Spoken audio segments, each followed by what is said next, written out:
What's good, YouTube? It's your boy Leo coming to you guys with yet another video, coming to you guys today with another reaction. Today we're reacting to 10 worst WWE matches of 2017.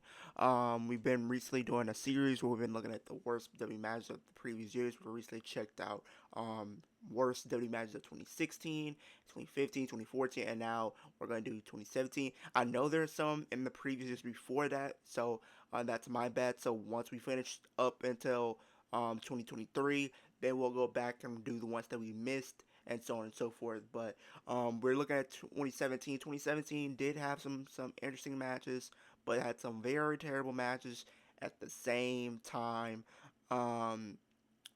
Especially like the Big Show and the Big Cass stuff. I was never really a fan of that. They had Big Cass turn heel when you had Enzo, and Big Cass pretty much like one of your most over tag teams, which I was never a fan of. But we're going to see what Cultaholic deems worst WWE matches of 2017. So let's get into it right now. 2017 in WWE brought us some truly unforgettable moments. The return of the Hardy Boys at WrestleMania 33, the insane four-way main event of SummerSlam, and who could forget the legendary reveal of Jason Jordan as Kurt Angle's illegitimate son. Classic stuff. Yet, as always, not everything was perfect in the land of McMahon. With the brand split still in full effect, Raw and SmackDown had very limited rosters and struggled to build stars. 2017 was also the year that the Universal Championship was taken hostage by Brock Lesnar, and of course, it was the year of Jinder Mahal as WWE Champion. But what about the matches? What was some of the worst to take place across the many hours of TV and the 25 different pay-per-views and network specials to take place in 2017? Well, look no further, because that's what I'm here for. I'm Adam Pachisi from Cultaholic Wrestling, and these are the 10 worst WWE matches of 2017. Join us! Number 10, Big Cass vs. Big Show at SummerSlam. After viciously splitting up from it, I called it, like, I literally called this, like, you broke up one of the most over tag teams, and then on top of that, you literally put him and Big Show in a match that nobody cared for. Nobody wanted to see this match whatsoever.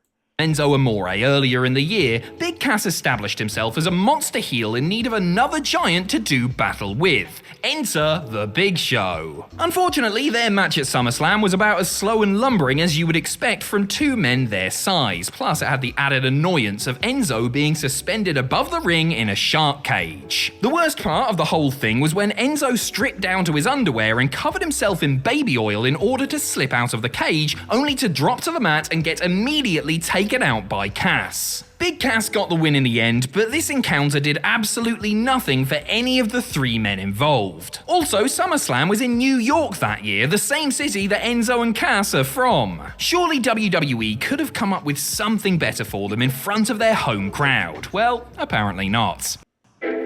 When you can set up reliable Spectrum internet in minutes, you can feel at home in minutes.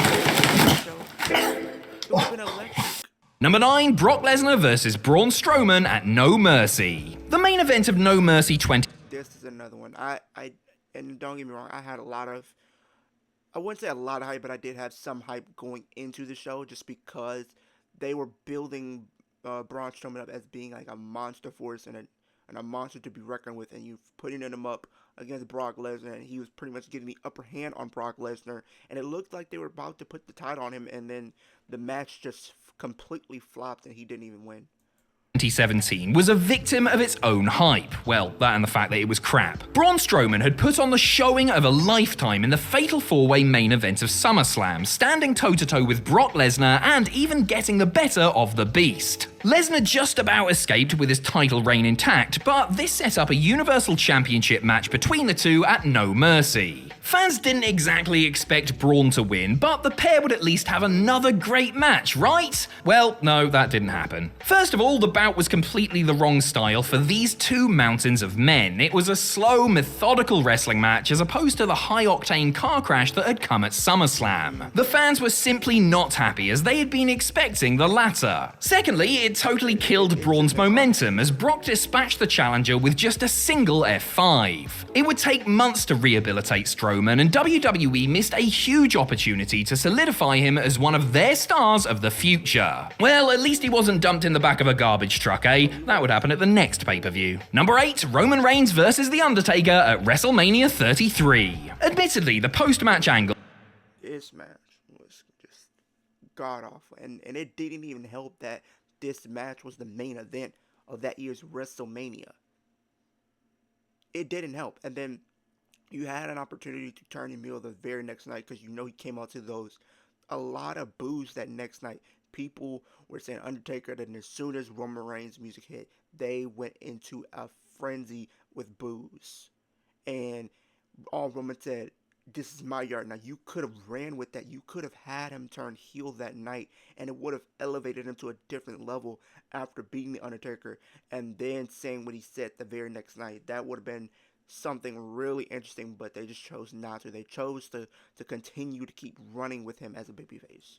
For WrestleMania's 33 main event was exceptional. After 27 long years in WWE, The Undertaker finally hung up his hat and coat for good, descending into the floor one last time as over 70,000 people chanted his name. It was a seriously touching moment, almost enough to make you forget that it wasn't actually his retirement, and also forget about the match that came before it. Taker's retirement match against Roman Reigns was the worst thing to happen to the dead man since his parents were killed in that fire. It became sadly apparent that the Phenom simply couldn't go at his usual high level anymore and messed up spot after spot. The worst of these was an attempted tombstone reversal which saw both men topple sadly to the canvas. The longer the fight went on, the harder it got to watch as the larger-than-life Undertaker looked more and more like a run-down veteran. Reigns finally put Mean Mark out of his misery with a spear, becoming just the second person ever to beat him at WrestleMania. Then came the retirement, which ended up being about as permanent as Taker's black hair dye. In hindsight, whilst it wasn't the worst match of 2017, it was perhaps the biggest anticlimax. I guess at least we can be grateful that this wasn't the dead man's true send-off. Number 7, Kevin Owens versus AJ Styles at Battleground. Despite being These two had a lot of good feuds. They have a lot of great chemistry. But the thing is, this is probably like the only one in their feud that had like a bit of a damp on. I think mainly because of the ending, and like I always tell people this, like sometimes the ending can ruin matches. So the fact that it was a great ending I wouldn't say a great ending, but it was a clever ending to say the least, because AJ was caught, his foot was caught, and he couldn't get up to make the 10 count, and then that's how pretty much Kevin was able to win the match. But still, I wish it would have been more of a definitive winner at Battleground. With the most captivating wrestlers of their generation, Kevin Owens and AJ Styles couldn't buy a good match together in WWE. Their feud over the US title throughout the summer of 2017 is the perfect example of this. The pair had 3 matches for the belt on pay-per-view, one ended in count-out, one had Shane McMahon in it, and the other seemingly ended by mistake? Yes, at Battleground, Owens accidentally pinned AJ to win his 3rd United States Championship. At least it certainly looked like it was an accident, as Owens awkwardly rolled Styles over for the referee to make the count. The wrestlers looked confused, the announce team sounded confused, and the crowd were confused too, especially as Owens had only just lost the title to AJ 2 weeks earlier. Further evidence that the title change was a mistake came on the next episode of SmackDown when Styles reclaimed the championship during a triple threat. WWE flew Chris Jericho in especially for the episode, presumably so that AJ could pin him to win the belt. All in all, this was just a big old mess, and it was symptomatic of the surprising lack of chemistry between these two in-ring greats. What are you doing? You spend all this time working out, eating right, getting in shape. Number 6, Charlotte Flair versus Nia Jax on Raw. Some of you may remember that on an August 2021 episode. These two never had a great match. Even currently, I think these two just don't have chemistry. They don't. Like, I can remember a lot of their matches, and they've never been good. I can ask any wrestling fan that I know, and they probably gonna tell you that Charlotte and Nia have never had a great match. Episode of Monday Night Raw, Charlotte Flair and Nia Jax got into what looked like a legitimate fight. What began as a few botched moves soon descended into full-on slapping and shoving as the two women got visibly more and more angry with one another. As shocking as it is to see such a match on live TV, perhaps it shouldn't have been that surprising considering the two had a similarly rough encounter in 2017. On the April 10th, 2017 edition of Raw, Jax and Flair faced off in a short but nearly lethal bout. Things got off to a bad start when Nia dropped Charlotte headfirst onto the mat after a shoulder breaker before the Queen got a measure of revenge, accidentally smashing Nia's head with her boot off a missed moonsault. Mercifully, the match lasted less than 6 minutes and neither competitor was seriously hurt. But still, it was a tough thing to watch, and one has to wonder whether any animosity between the two carried over into their scuffle 4 years later. Number 5, the women's Money in the Bank ladder match at Money in the Bank. Sometime. Oh, Lord. Oh, brother. This was a great idea to introduce a women's Money in the Bank because I think a lot of fans, including myself, we wanted to see it. We wanted to see the women get more opportunities, and the fact that you brought in a new stipulation that we haven't seen for the women yet, and it was the Money in the Bank ladder match for the women. A lot of people were okay with it. And then the lineup that we have, it was okay. I mean, we could have had some more heaters, probably some more bigger names, probably to fill out because I think it was only 5 women in the match. I wish they probably did have some people from Raw maybe come over, maybe, or something like that. But the match was okay, but I think the thing is, like I said, a lot of the times, it's the ending. This right here is the example of that. Because you spat in the face of the Money in the Bank pretty much being not really seen as important for a long time because you had a male win the first Money in the Bank ladder match for the women. That's just disrespectful. That's just wrong. Like, you literally have spat in the face of a lot of fans who want to see this match and people who are going to continue to want to see this match, but people aren't going to want to see it when you do dumb stuff like this. This was dumb. It was dumb. A finish to a match can be so bad that it can cast an unfortunate shadow over the good work that came before it. And that is certainly true of the 2017 Women's Money in the Bank ladder match, which was the very first of its kind. Competitors like Becky Lynch, Natalya, and Carmella pulled out all the stops to make its maiden voyage a memorable one, but sadly, the only thing this match is remembered for is its shoddy ending. Just when it looked like Lynch was about to claim the prize, James Ellsworth pushed the ladder over. He then put it back up, climbed up himself, and retrieved the briefcase for Carmella. In case you missed that, the first ever Women's Money in the Bank match was won by a man. And not just any man, but James bloody Ellsworth. So bad was the ending to this match that WWE decided to redo the entire thing 2 days later on SmackDown, and Carmella won that one as well. Number 4, Randy Orton versus Bray Wyatt at WrestleMania. This is another one. Randy wins the Rumble. Bray RP wins the Chamber and the WWE Championship. This created a compelling story. Randy, he turned not too long after, setting the Wyatt compound on fire. And I felt like when that happened, I felt like it could have been amped up even more. And then we got to the match, and it was terrible. It was terrible. Because you had not only Randy won, but it kind of killed a lot of Bray's momentum and his stock because of that, him losing in the way he did. And then on top of that, like, people don't even remember the match. People just remember it from some of the things that they did, having worms and all that type of stuff on the ring. Like, no, that's not how you do that. That's not what you do. 33. Anyone who has been keeping up with the series will know that Randy Orton and Bray Wyatt dominated both the 2020 and 2021 lists. But Orton's horrible rivalry with The Fiend can be traced all the way back to this match at WrestleMania 33, where the Viper met the Eater of Worlds for the WWE title. The match had been building for months following Orton's alliance with and betrayal of the Wyatt family. Fans were expecting a vicious blood feud between the two rivals, but what they actually got was a a series of PowerPoint presentations. The bout started off well enough, but things got super silly when Bray used his magical projector to cast an image of some maggots onto the ring canvas. Okay, thought the audience, that's weird, but let's see where it goes. Unfortunately, where it went was just more images of insects. Cockroaches, earthworms, all the classics were there, and the fans, well, they completely switched off by this point. This, combined with some pretty dull in-ring action, means that this encounter sadly goes down as one of the worst WWE title matches in WrestleMania history. Number 3, Alexa Bliss vs. Bayley at Extreme Rules. At Payback 2017, People want, and you had, I think this is where she lost in her hometown, I believe. And then they had the whole "This Is Your Life" segment. That kind of killed the feud right there and there. Nobody wanted to really see them, the feud, really much of anything after that. And then you had the match, I think it was in her hometown, and she lost because she was scared to use a kendo stick. Are you kidding me? Are you kidding me? This is what we're doing? That's how the match ends? She's scared to use a kendo stick, and Alexa uses it, and she wins?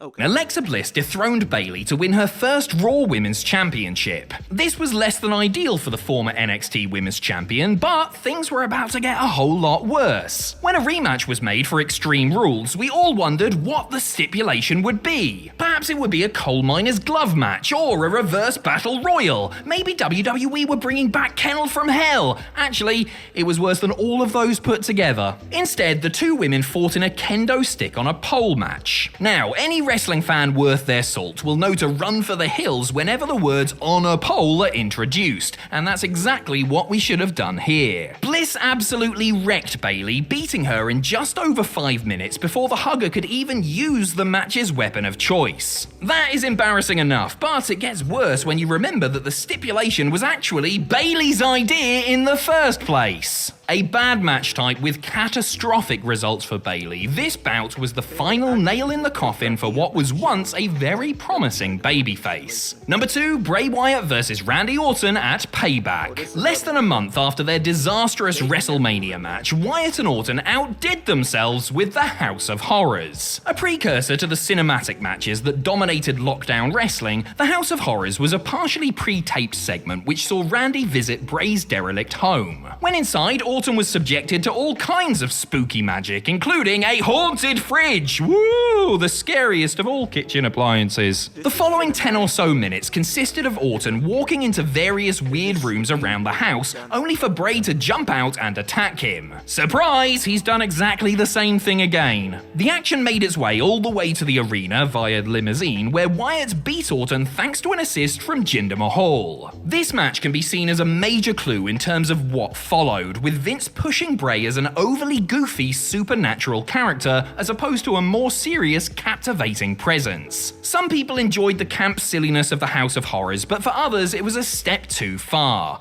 Take into consideration that Randy was WWE Champion at the time, and you could probably understand why so many people were against it. And as if things couldn't get any worse, the match even had a bit of Jinder at the end of it. What's wrong with Jinder, you ask? Well, number 1, Jinder Mahal vs. Randy Orton at Battleground. For those who don't know what the Punjabi prison match is,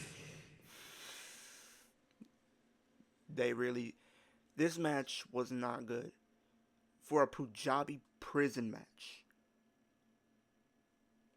I don't even remember a Punjabi prison match that I like. Y'all comment down and let me know if you guys have watched a Punjabi prison match. What has been your favorite one? I would like to hear what you guys have to say.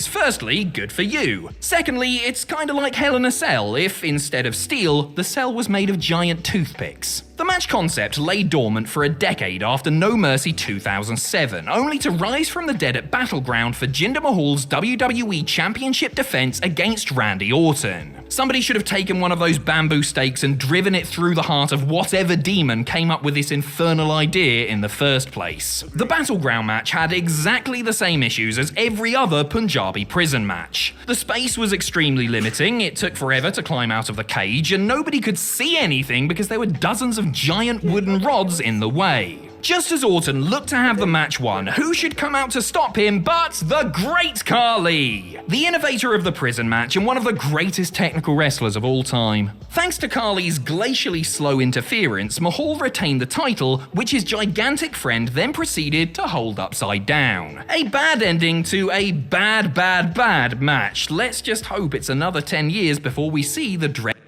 not even another 10 years. I hope we don't see that again. I don't want to see another Punjabi prison match. Like, no, it was bad. I did never, like I said, comment down below. Let me know if there is a match that is a Punjabi prison match that you guys actually thought was interesting and actually was good. Because as of me, I don't know if I remember one that was actually good.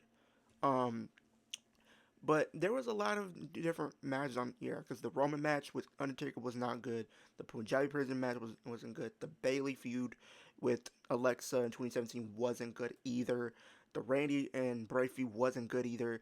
Them doing the Enzo and Big Cass stuff, just no, it didn't need to happen. It was just a wrong move and for no reason.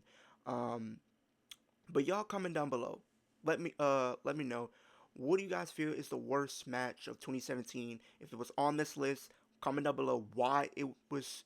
You feel like it was the worst match of 2017. Also, if it was on the list, comment down below what you think was the a match that should have been on this list but wasn't. And but yeah, comment down below all that. Like, comment, subscribe to the channel if you're new. Hit the post notification bell so next time I post a new video. We're on the road to 350 subscribers, but the ultimate goal is 10K. When I do hit 10K, I will do a giveaway with one of my lucky subscribers who will have the opportunity to win a WWE Championship from WWE Shop. So if you want to have the opportunity to be a part of that, go subscribe to the channel. It's absolutely free. You can always change your mind in the future. But why would you want to do it? I'm trying to give you guys daily wrestling content. The grind does not stop.